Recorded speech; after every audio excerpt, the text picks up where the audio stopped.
താങ്കൾക്ക് എന്താ പറ്റിയത് ശരിക്കും? ആക്ച്വലി ഇൻഷുറൻസ് എടുത്തിരുന്നു. ഇൻഷുറൻസിലായിരുന്നു. ഇൻഷുറൻസ് എടുത്തിരുന്നു, അമ്മയ്ക്ക് എടുത്തിരുന്നു.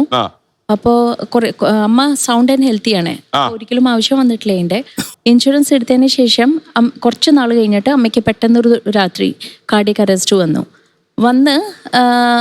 ഞാൻ ഫസ്റ്റ് ഒരു ലോക്കൽ ഹോസ്പിറ്റൽ അവിടെ നിന്ന് കൊണ്ടുപോയി. അത് കഴിഞ്ഞിട്ട് അവിടെ നിന്ന് അവർ രാജഗിരിയിലേക്ക് ആംബുലൻസിൽ തന്നെ കൊണ്ടുപോയി.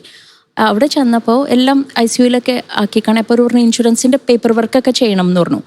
അപ്പോൾ ഞാൻ അത് അനുസരിച്ച് ഇവരുടെ ഓഫീസിൽ, ഈ ഇൻഷുറൻസ് കമ്പനിയുടെ ഓഫീസിൽ പോയി.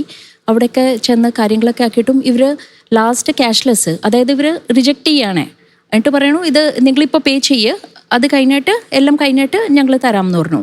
പക്ഷെ അത് കഴിഞ്ഞിട്ടും ഒന്നും അവരുടെ കയ്യിൽ നിന്ന് ആൻജിയോപ്ലാസ്റ്റി ആയിരുന്നു നമുക്ക് ചെയ്തേ. അപ്പോൾ മോർ ദാൻ 2 lakhs അടുത്ത് വന്നു. അത് കഴിഞ്ഞിട്ട് കുറേ നാൾ ഞാൻ ഹോസ്പിറ്റൽ, അമ്മ ICUയിലാണ്, അപ്പോഴും ICUയിലായിരുന്നു, ചാർജസ് ആവുന്നുണ്ട്. പക്ഷെ ഞാൻ ചെന്ന് ഇവരുടെ ഇൻഷുറൻസ് കമ്പനിയിൽ ചെല്ലുമ്പോൾ അവിടുത്തെ മെയിൻ ആളോട് ചോദിക്കുമ്പോൾ അദ്ദേഹം പറയണത് ഞാൻ തന്നെ ഓംബുഡ്സ്മാനോട് വഴക്കിട്ടാണ് എനിക്ക് കിട്ടിക്കണേന്ന്. അപ്പൊ ഇത് ഒരുപാട് ലാഗായി. ഇപ്പൊ ശരിക്കും പറഞ്ഞ ഒരു 4 months ആയി.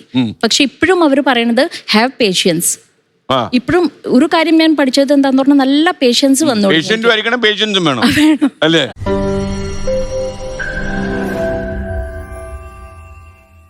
ലോകത്തെവിടെയായാലും ഏത് സമയത്തും 24 വാർത്തകളും ഓഗ്മെന്റഡ് റിയാലിറ്റി പാക്കേജുകളും എക്സ്പ്ലെയിനറുകളും വിശദമായി കാണാൻ ഞങ്ങളുടെ YouTube ചാനൽ നിങ്ങൾക്ക് സബ്സ്ക്രൈബ് ചെയ്യാം.